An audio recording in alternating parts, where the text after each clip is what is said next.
Sous la pluie battante d'un automne glacial, Élise courait, son cœur battant à tout rompre, les rues pavées de la petite ville de Saint-Émilion glissant sous ses pamines. Sa fille adoptive de 9 ans était à l'hôpital, et chaque seconde semblait une éternité. Comment une enfant si jeune pouvait-elle être enceinte? Élise, 35 ans, d'origine coréenne mais née en France, avait adopté Min 5 ans plus tôt, arrachant cette petite orpheline à un passé douloureux en Corée du Sud. Min était son soleil, son encre, une enfant rieuse aux yeux pétillants, mais ces derniers mois, quelque chose avait changé. Min s'était renfermée, son corps frêle semblait porter un fardeau invisible. Élise avait d'abord cru à une maladie, une fatigue passagère. Mais la vérité, révélée par un médecin paniqué la veille, avait brisé son monde. Min était enceinte. Une grossesse impossible, inconcevable, défiant toute logique. Élise s'arrêta un instant sous un réverbère, le souffle court, les larmes se mêlant à la pluie. Elle murmura « Comment ai-je pu ne rien voir ?» À l'hôpital, Camille, 27 ans, l'attendait. Camille, la femme qu'Élise aimait en secret depuis des années, était médecin dans cet établissement. Leur relation, encore fragile, oscillait entre regards volés et silence lourd, car Élise, marquée par les normes strictes de sa famille coréenne adoptive, n'avait jamais osé assumer pleinement son amour pour une femme.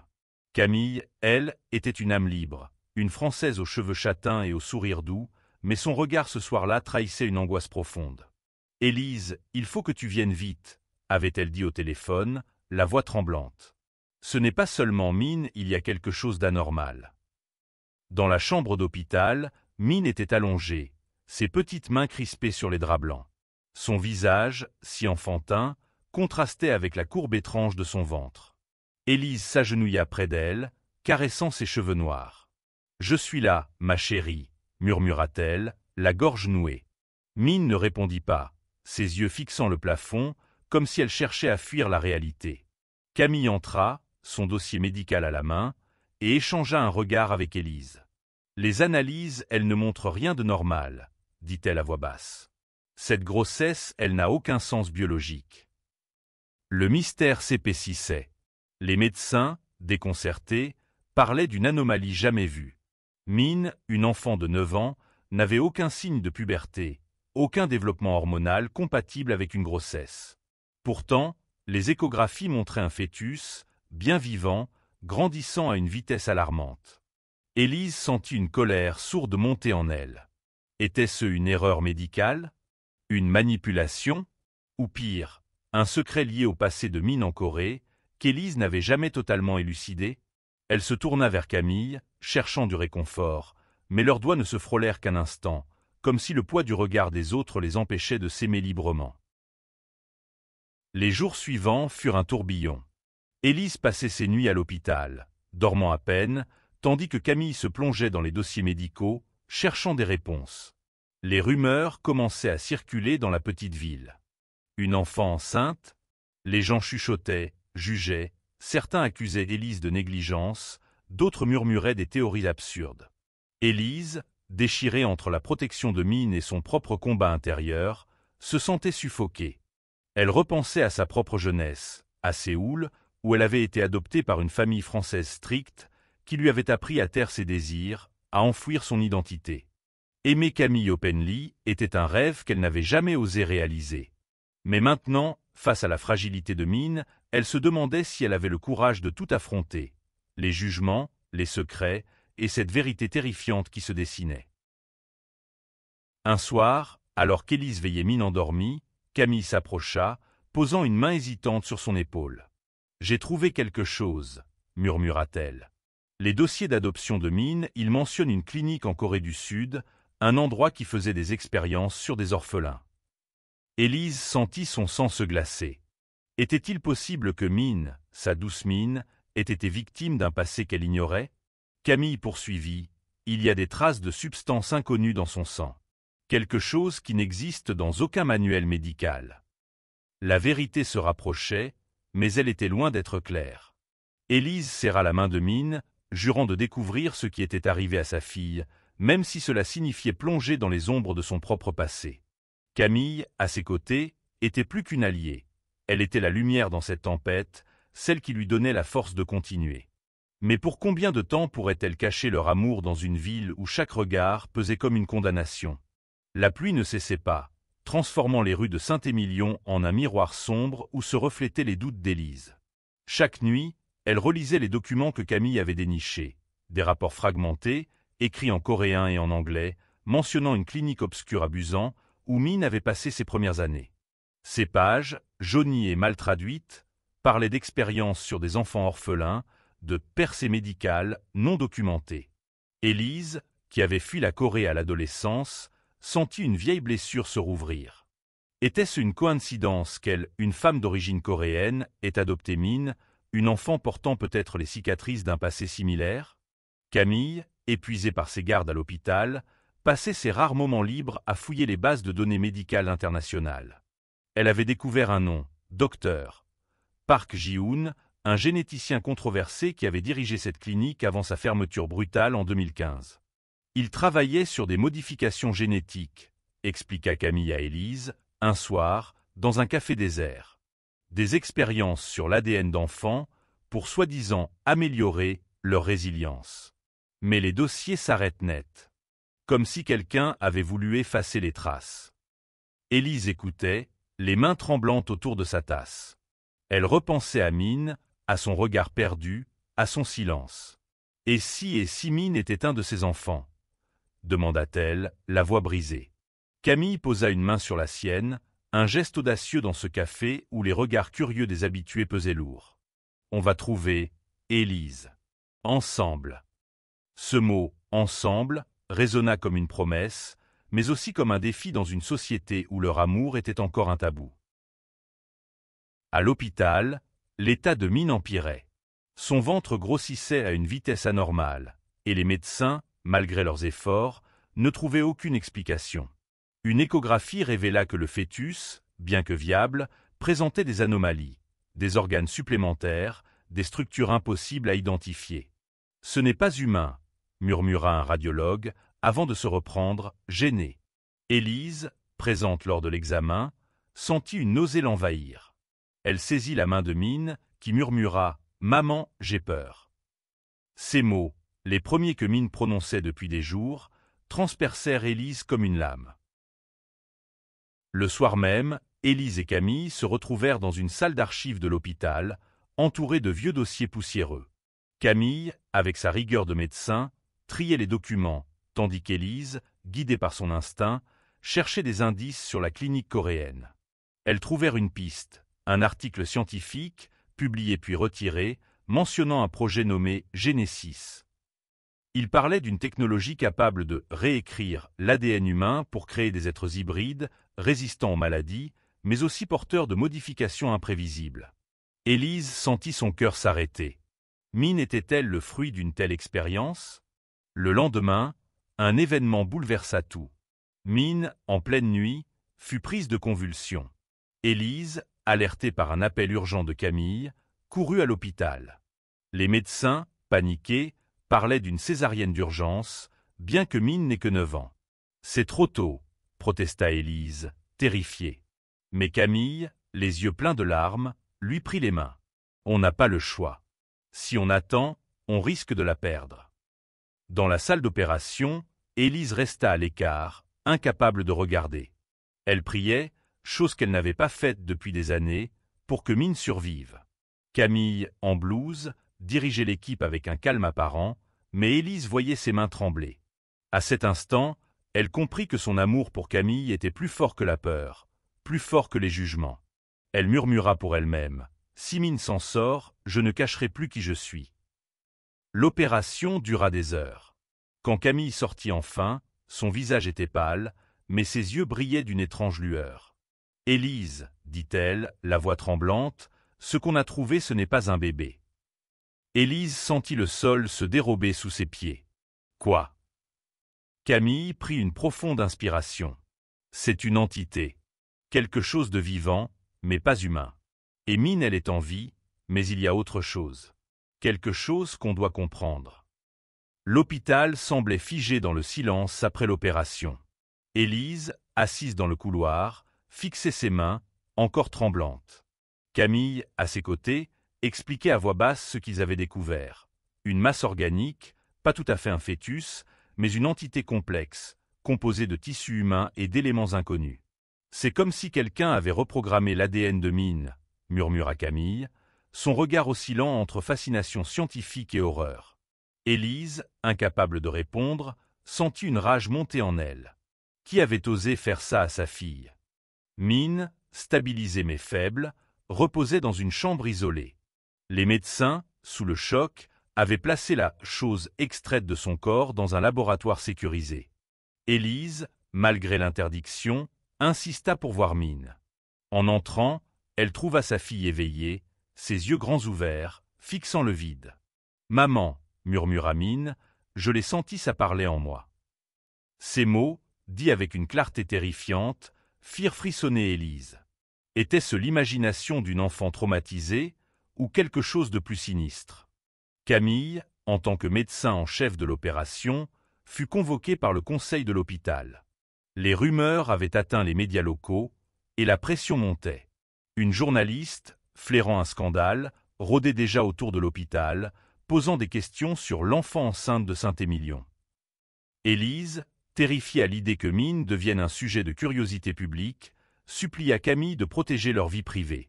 Mais Camille, elle-même sous pression, avoua « Je ne sais pas combien de temps je pourrai garder ça secret. Cette découverte, elle dépasse tout ce qu'on connaît. » Élise décida alors de prendre les choses en main. Elle contacta une ancienne connaissance, Sojin, une avocate coréenne basée à Paris, spécialisée dans les droits des enfants. Sojin, une femme dans la quarantaine, au tempérament de feu, accepta de les aider. Elle arriva à Saint-Émilion le lendemain, apportant avec elle des dossiers sur la clinique de Busan.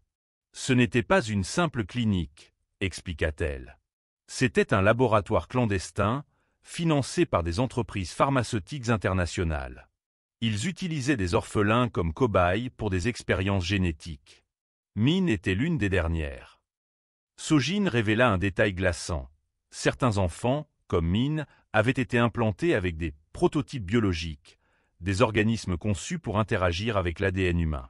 Ces expériences, abandonnées après un scandale, avaient été étouffées par des pots de vin. Élise, horrifiée, comprit que Min portait en elle les vestiges d'un projet inhumain. Mais pourquoi une grossesse?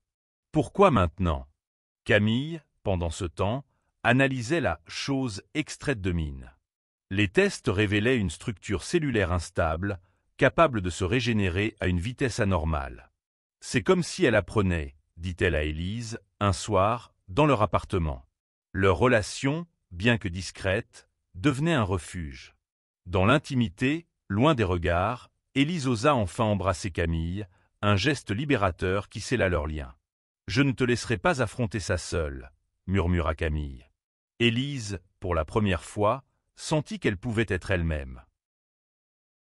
Mais la tempête approchait. Une fuite dans l'hôpital attira l'attention d'une organisation internationale qui envoya un représentant, un certain docteur, Lefebvre, pour enquêter. Lefebvre, un homme froid et calculateur, semblait plus intéressé par la chose que par le bien-être de Min. Il proposa de transférer Min dans un centre de recherche à Paris, sous prétexte d'études approfondies. Élise refusa catégoriquement, sentant que cet homme cachait quelque chose.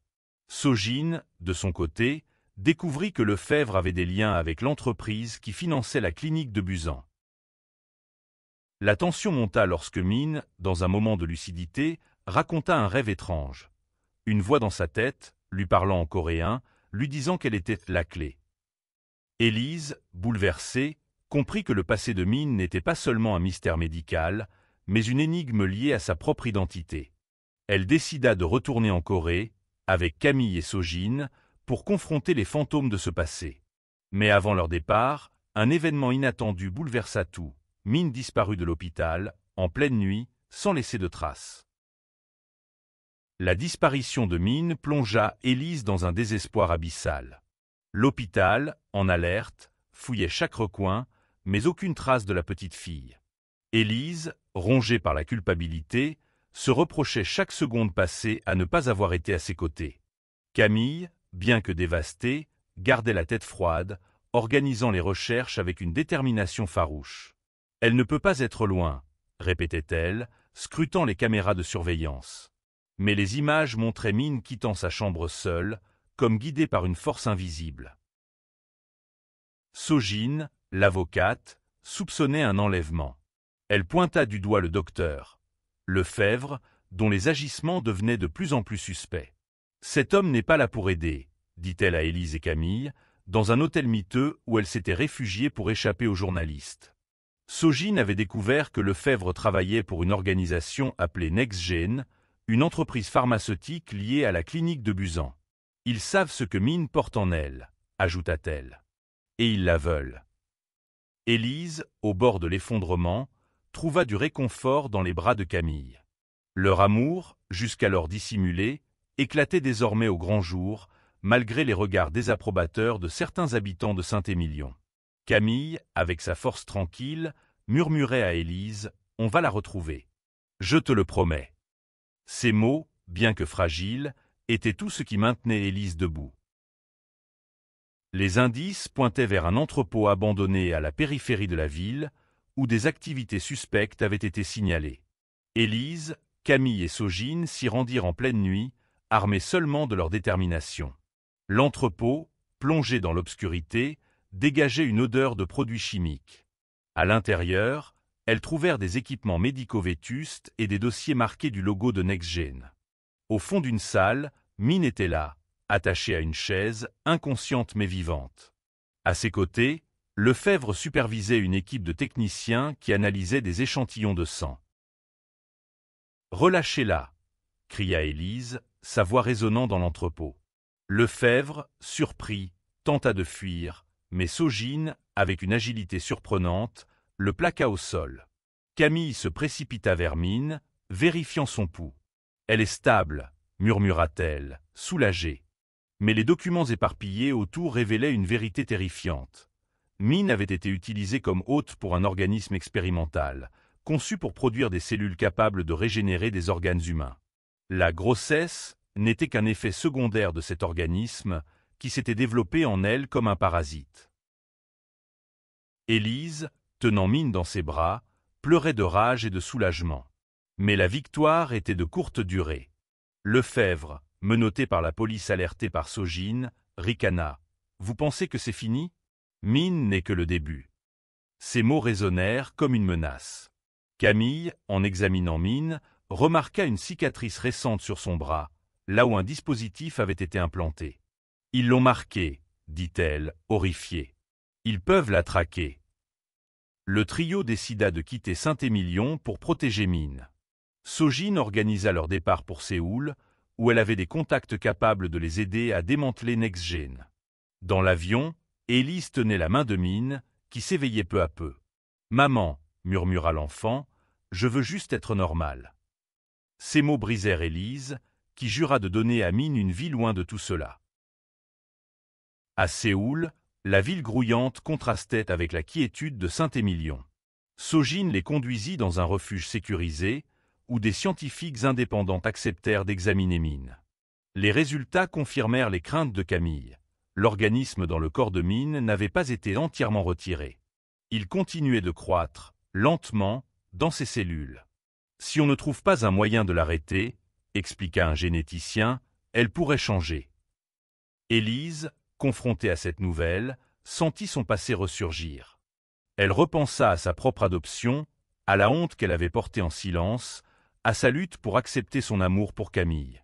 Elle comprit que sauver Min signifiait aussi se sauver elle-même, en assumant pleinement qui elle était. Dans une chambre d'hôtel, sous les néons de Séoul, elle embrassa Camille devant Sojin, un acte de courage qui fit sourire l'avocate. « Il était temps », dit Sojin avec un clin d'œil. Mais l'ombre de NextGen planait toujours, et la bataille ne faisait que commencer. À Séoul, la ville pulsait d'une énergie chaotique, mais Élise ne voyait que Min, allongée sur un lit médical dans un laboratoire clandestin. Les scientifiques, des dissidents ayant fui NextGen, travaillaient sans relâche pour comprendre l'organisme en elle. Chaque test révélait une vérité plus inquiétante. L'entité n'était pas seulement un parasite, mais une forme de vie intelligente, capable d'influencer les pensées de Min. Élise, terrifiée, passait ses nuits à veiller sa fille, cherchant dans ses yeux une trace de l'enfant qu'elle connaissait. Camille, épuisée mais déterminée, collaborait avec les scientifiques. Elle découvrit que l'organisme réagissait à des stimuli émotionnels, comme si les sentiments de Min, sa peur, sa tristesse, l'alimentaient. C'est comme si elle était connectée à Min, expliqua Camille à Élise. Si on veut la sauver, il faut la protéger émotionnellement, pas seulement physiquement. Ces mots touchèrent Élise profondément. Elle comprit que Min avait besoin d'amour, de stabilité, et qu'elle-même devait être un roc, malgré ses propres doutes. Sojin, pendant ce temps, menait une enquête parallèle. Grâce à ses contacts dans les milieux underground de Séoul, elle remonta la piste de NextGen jusqu'à un complexe secret en périphérie de la ville. « Il prépare quelque chose de gros », dit-elle à Élise et Camille, montrant des photos floues d'un laboratoire souterrain.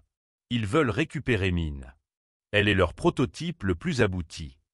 Élise, horrifiée, réalisa que Min n'était pas un accident, mais le fruit d'un plan calculé. Les jours suivants furent tendus. Min, bien que faible, commençait à parler de ses rêves, où une voix lui promettait force et immortalité. « Elle dit que je suis spéciale », murmura Min à Élise un soir. Ces mots firent frissonner Élise, qui craignait que l'organisme prenne le contrôle de sa fille.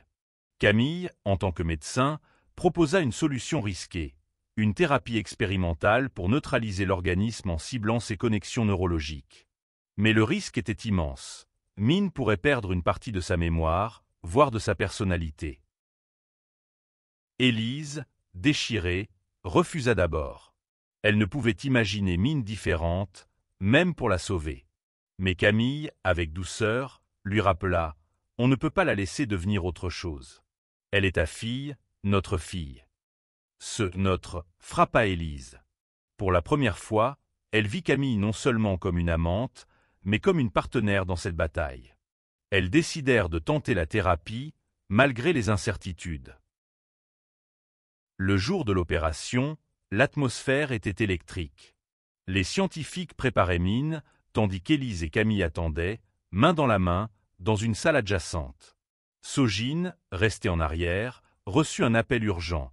NextGen avait localisé le laboratoire. « Ils arrivent !»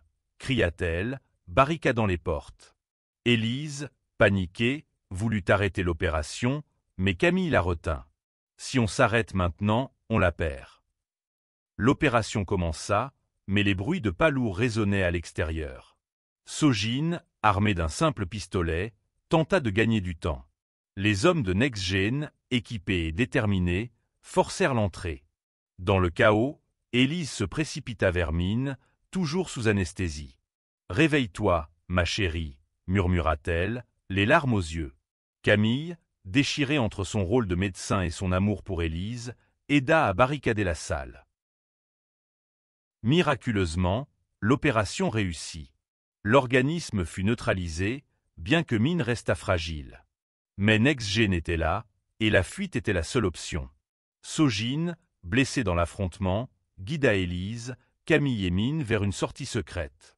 Dans une voiture volée, elles s'échappèrent sous la pluie battante de Séoul, poursuivies par les ombres de NextGen. Dans un refuge temporaire, Min s'éveilla, confuse mais vivante. « Maman, » murmura-t-elle, « je ne l'entends plus. » Élise, en larmes, la serra contre elle. Camille, épuisée, posa une main sur l'épaule d'Élise. « On a réussi, » dit-elle doucement. Mais Sojin, le visage grave, les avertit, NextGen ne s'arrêtera pas. Ils savent que Min est encore spéciale. Élise comprit que leur combat était loin d'être terminé, mais pour la première fois, elle se sentit prête à affronter l'avenir, avec Camille à ses côtés. Le refuge, un appartement exigu caché dans les ruelles de Séoul, offrait à peine un répit. Élise, Camille et Min s'y terraient, tandis que Sojin montait la garde, son bras bandé mais son esprit alerte. Min, affaiblie par l'opération, dormait beaucoup, mais ses rares moments d'éveil révélaient une enfant différente. Plus calme, mais hantée par des souvenirs flous.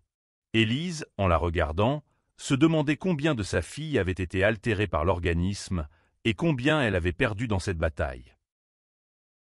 Camille, toujours pragmatique, travaillait avec un scientifique dissident, le docteur Kim, pour analyser les données récupérées dans le laboratoire.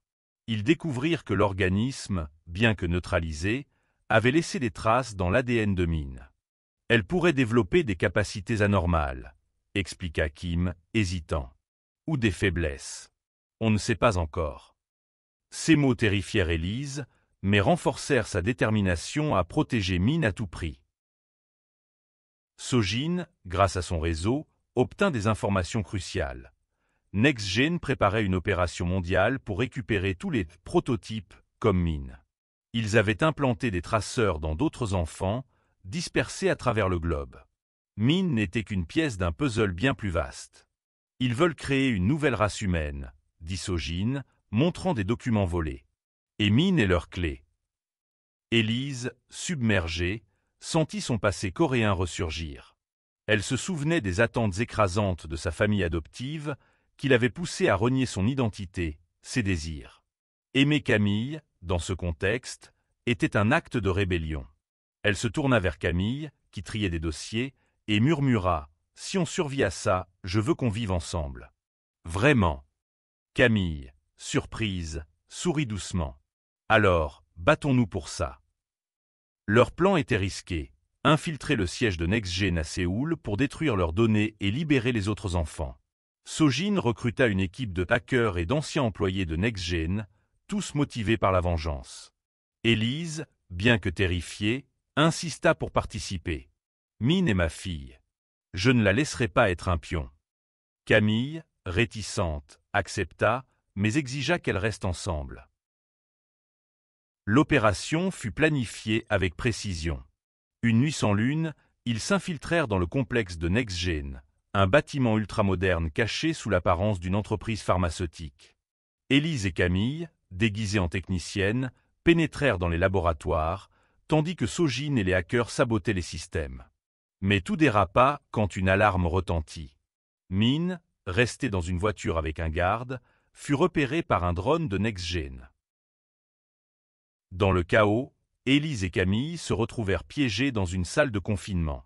Face à elles, un écran diffusait des images des expériences de NextGen, des enfants, comme Min, transformés par des organismes artificiels. Élise, horrifiée, comprit l'ampleur de leur projet. Camille, en piratant un terminal, trouva un fichier nommé Genesis 2.0, un plan pour implanter ces organismes dans des populations entières. Ils veulent contrôler l'humanité, murmura-t-elle. Sojin, blessée mais tenace, parvint à désactiver l'alarme, permettant à Élise et Camille de s'échapper. Elles retrouvèrent Min, terrifiée mais indemne, dans une camionnette conduite par un allié. Alors qu'ils fuyaient, le complexe explosa derrière eux, saboté par les hackers. Mais la victoire était amère. Les données de NextGen avaient été partiellement transférées vers un serveur inconnu. Dans leur nouveau refuge, Élise serra Min contre elle, tandis que Camille pansait les blessures de Sojin. « On ne peut pas s'arrêter, » dit Sojin, le regard dur. « Ils savent où vous êtes. » Élise, épuisée, regarda Camille et Min. Elle comprit que leur lutte n'était pas seulement pour Min, mais pour un avenir où elle pourrait vivre libre, sans peur. Leur amour, leur famille, étaient la force qui les portait. Mais NextGen, tapi dans l'ombre, n'avait pas dit son dernier mot. Les semaines qui suivirent l'attaque du complexe de NextGen furent un mélange d'espoir et de peur. Élise, Camille et Min, toujours en fuite, trouvèrent refuge dans une ferme isolée dans la campagne coréenne, grâce à un contact de Sojin. Min, bien que physiquement rétablie, portait les stigmates de son épreuve. Elle parlait peu, mais ses dessins, pleins de formes étranges et de visages sans yeux, trahissaient une lutte intérieure. Élise, en la regardant, se jurait de lui offrir une vie normale, même si le monde semblait conspirer contre elle.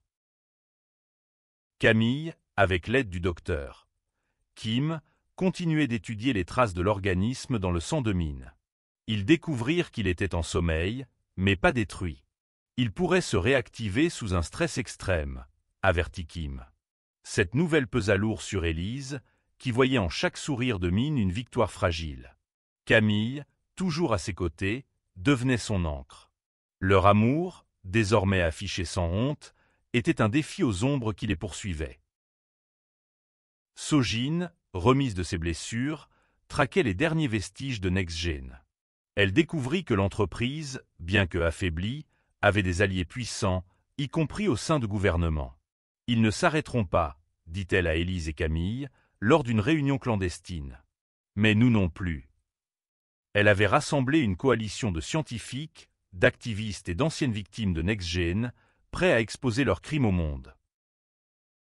Un soir, Mine fit un cauchemar, criant dans son sommeil.